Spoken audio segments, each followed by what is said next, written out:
Kalau mau demo silakan. Demokrasi itu boleh demo, bawa ini jalan, bawa demo. Masa bakar milik rakyat, ya kan? Jadi coba itu anak-anak itu pikirkan. Saya nggak yakin ya itu dari para mahasiswa atau para pemuda. Ini pasti ada dalangnya. Ini pasti anasir-anasir ini. Kita ini sekarang ekonomi ke-15 di dunia. Dari 200 negara, ekonomi kita ke-15 di dunia. Presiden Jokowi hatinya utamanya adalah selalu mikirin bangsa dan rakyat. Karena itulah saya mau kerjasama. Betul. Ya kan kalau saya lihat, waduh, beliau kurang nasionalis, untuk apa? Ya saya berharap untuk rakyat, bahwa rakyat itu percaya sama pimpinan bermaksud baik, percaya sama sistem kita berusaha, dengan segala kekurangannya kita berusaha perbaiki sistem itu. Saya optimis dan saya berharap kita waspada, jangan mau diadu domba, dan percayalah ujungnya ini tangan-tangan dari luar kita. Ini kalau masih ada yang main-main, saya gigit sendiri. Sudah mulai ngerti ya, oh di sini. Saya sudah mulai ngerti, oh di sini. Saya sudah mulai ngerti. Kalau masih ada yang main-main, sekali lagi, yang gigit saya sendiri. Lewat cara saya.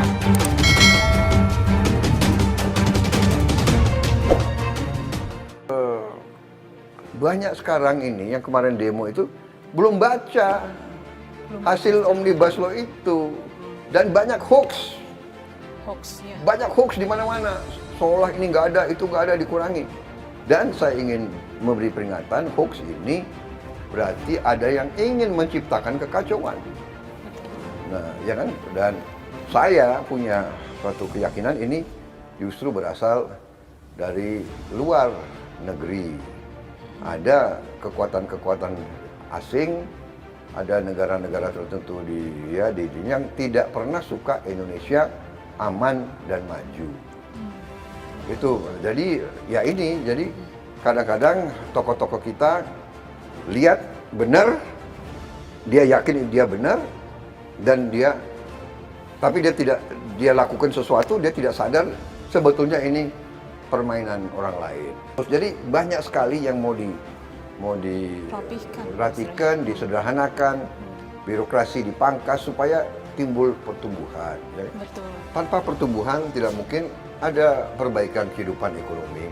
Dan dengan demikian kehidupan buruh akan tambah parah. Jadi memang kita saya paham kesulitan buruh. Saya dari dulu berjuang untuk buruh. Ya, Gerindra itu partai selalu membela buruh. Tanya ada semua pemimpinnya di pihak siapa kita. Dan waktu Omnibus Law ini dibahas di pemerintah, di DPR, Partai Gerindra juga yang paling keras membela kepentingan semua buruh, tani, nelayan dan sebagainya. Dan dengan sungguh-sungguh ada buktinya, ada rekamannya semua. Mungkin fraksi Gerindra yang paling banyak ketemu dengan tokoh-tokoh buruh dan sebagainya. Betul. Dan bisa dikatakan dari permintaan tuntutan buruh 80% sudah diakomodasi di dalam Omnibus Law ini, Undang-Undang Cipta Kerja ini. 80%. 80%. Ya, kita tidak bisa 100%. Ya. Namanya politik negara, kadang-kadang kita harus mengerti, kita ada kebutuhan ini, kebutuhan itu, ada keperluan, ya kan? Saya tahu ini buah si malakama, dilema. Jadi pemimpin buruh ini dilema. Dia mau bela buruhnya, tapi kalau dia terlalu kencang, si pengusaha pindah. Tidak hanya pengusaha asing, pengusaha Indonesia pun pindah. Sekarang sudah ada pengusaha-pengusaha Indonesia yang ada di India, yang buka pabrik di Nigeria, yang ada di Mesir. Jadi ini dunia ini sudah semakin kecil, modal itu cepat pindah. Nah ini yang harus disadari oleh teman-teman, kawan-kawan buruh. Jangan emosional, jangan cepat marah, jangan ya kan? Anarkis.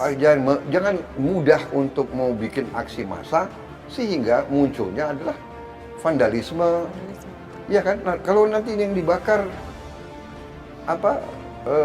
sarana sarana umum. sarana umum. Iya. Itu kan dibangun dengan uang rakyat. Betul, betul.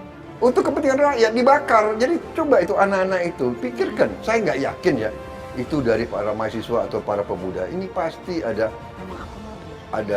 ada dalangnya. Ini pasti anasir-anasir ini. Ya kan? Ini pasti anasir juga yang dibiayai oleh asing. Nggak mungkin seorang patriot mau bakar milik rakyat.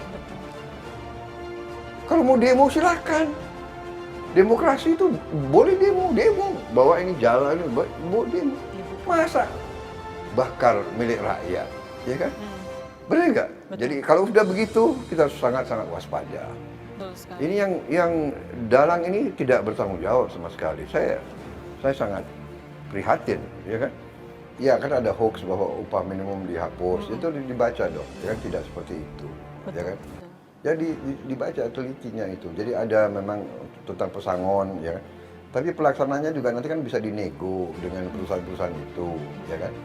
Tapi saya yakin pemerintah dan apalagi presiden yakin sedang mencari bentuk bagaimana kita beri bantuan langsung. Sudah ada banyak upaya kita, ya, sudah banyak sekali. Dan saya katakan bahwa saya